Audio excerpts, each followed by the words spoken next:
हाय सगळ्यांना नमस्कार, शुभ दुपार। आज आहे गुरुवार आणि आज आहे भाऊबीज।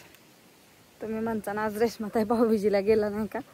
भाऊबीजीला नाही गेले कारण का आमच्या गावची उद्या असते यात्रा आणि यात्रा असते त्यामुळे सोन्याला आणि त्यांना तिकडे बोलवले मी। मग सोन्याला बोलवले, मग करगुटही त्याला उद्याच द्यायचं। मग म्हणून आज आता सगळं घरचं काम झालं, आवरलं आणि छानपैकी मला आता करंजा आणि शंकरपाळ्या करायच्या। कणिक मळून ठेवली, पीठ मळून ठेवली भिजायसाठी। वारा सुटले का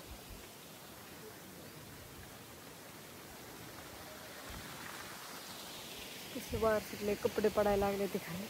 कपडे घेऊन जायचे घरात। अन्नाचं काय चाललंय काय माहिती। ज्ञानेश्वरी गेली आहे, ज्ञानेश्वरी नाही घरी। देवारा कसं काय मस्त सजवलाय, छान असा। आज आमच्यात सगळे आज संध्याकाळूनच सगळे पाहुणे येतील। आता कोण कोण येते कोण कोण नाही तुम्हाला मी सगळं व्यवस्थित दाखवेल। तर मला आत्यान दोघी जणी आम्ही शंकरपाळ्या करणार आहे। करंजा करायच्या राहिल्यात, करंजा केलत्या पण संपत आल्यात। मग आता उद्या यात्रा पाहुणे रावळे आल्या, वाढाय द्यायला जेवण करायला द्यायला लागतात म्हणून थोडंसं करायचंय। गुलाबजाम करायचंय, काठीशाव राहिलेली करायची। ज्ञानेश्वरीला तर लय आवडते। ज्ञानेश्वरी नेमकी आज नाही घरी, गेलेली निघून। सगळं काम आवरत आत्या म्हणल्या मी आले रानात नाही एवढ्या घालून, बरेच दिवस झाले गेली नाही तर वर पीठ भिजतंय। कारण का ह्याचं करंजा करायच्या म्हणल्यानंतर ना आताच मळून ठेवले। थोडंसं भिजलं म्हणजे छान छान अशा होत्यात करंजा मस्तपैकी छान छान छान छान। एक डोकं हीच राहायचं सगळं राहिले। थोडासा म्हणलं झोपावायचं, झोपच नाही, कसलीच झोपच मिळाली नाही त्या हॉटेलच्या ह्यानी। पार आजारी पडायची बारी छान। आणि परत काय झाले, उद्या यात्रा आहे आमच्या आत्यांचं दंडवट असतं, परत जायचंय ब्लाऊज पण आणायला। ज्ञानेश्वरी नेमकी गाडी घेऊन गेली ऋतुजान दोघी जणी पुरणला त्यांच्या कपडे आणायच्या ऋतुजाच्या। मग म्हणले मी ज्ञानेश्वरी जातीत आहे, मग ती गेल्यात गाडी घेऊन। तर म्हणलं माझं पण काम होतंय, आत्या पण रानात मी ते येडा घालून आत्या पण गेल्यात रानात। बापून आत्या आत्ताच गेले, म्हणलं येते रानातनं जाऊन। माझं चाललं होतं काम, पण म्हणलं चला हाय घरी निवांत बसली तर छान। सगळ्यांचा एक व्हिडिओ आणि सगळ्यांना भाऊबीजेच्या खूप खूप साऱ्या शुभेच्छा। आज आहे भाऊबीज, माझ्या सगळ्या भावांना इंस्टाग्राम, फेसबुक, यूट्यूब एकदा सगळ्यांना शुभेच्छा देऊन टाकल्या। म्हणजे कसं परत म्हणणार रेश्माताई आज भाऊबीज आहे, परत तुमचा सोना आला नाही का? सोन्यान वहिनी काल इरबळ हॉटेलवरच होती, काल हॉटेलवर लय तारांबळ चालली होती बायका कमी असल्यामुळे।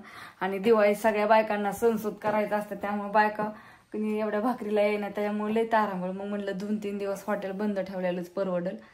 आणि चालले हॉटेल पण शिफ्ट करायचंय इकडं, असं हवेला आता घ्यायचंय थोडा 2-3 दिवसात। बघू आता यात्रा आहे उद्या आणि परवा। हे गेल्यात आजच दीपक भाऊजी दोघं जणी, काय काय होतंय बघू। तुम्हाला सगळे अपडेट येतच राहील। त्यांनी टाकला होता की इंस्टाग्रामला व्हिडिओ, कसं थोडंसं हॉटेल लाईन कशी व्हायचं रस्त्याच्या कडेला टाकाना।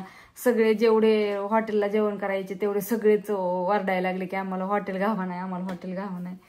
बोर्ड पण लावायला आम्हाला तिथं कंपनी एरिया असल्यामुळे काही आम्हाला हे नव्हतं लावाय बोर्ड पण चान्स। पण बघू कसं काय होतंय, तुम्हाला सगळे अपडेट देत राहील। पण आता 3 दिवस तर आपलं हॉटेल बंदच आहे, आज उद्या आणि परवा शनिवारपर्यंत। 2 दिवस ठेवलं चालू, काल पाडवा होता म्हणून ठेवलं चालू। कसं पाडव्याची माणसं सणाचं म्हणजे नवीन उद्घाटन करतात दुकानाचं म्हणा, गाडी सोनं नाणं, आणि आपण हॉल हाय तीच का बंद ठेवायचं म्हणून आम्ही काल ठेवलं होतं चालू। पण बायका नव्हत्या त्याच्यामुळे लय भाकरी करायला लय तांबळ, एवढी गर्दी आणि माणसं परत नाही लय वैतागायला लागली, काय लागली खवळायला पण। असं द्या सुटले वार। चला आता मस्तपैकी शंकरपाळ्या आणि करंजा करून घेते आणि तुम्हाला व्हिडिओ पण टाकते। आज अजून काय इंस्टाग्रामला काय हेच केलं नाही, घरी असल्यावर चाललेलं असतं काम, झाडून व्हायचं काढायचंय चाललं होतं ते। झाडून तर काढलं पण परत पाल्याने हाय असं झालं, वारा सुटलं, ती पाला सगळ्या अंगणात पांगलाय। सगळ्यांना शुभ दुपार। छान काहीतरी एक असंच बोलावं म्हणलं तुमच्या संग, म्हणून एक व्हिडिओ काढला मस्तपैकी। अण्णा घरी आहे, अण्णा बघतोय पलीकडे काहीतरी चाललंय त्याचं देवाच्या घरात।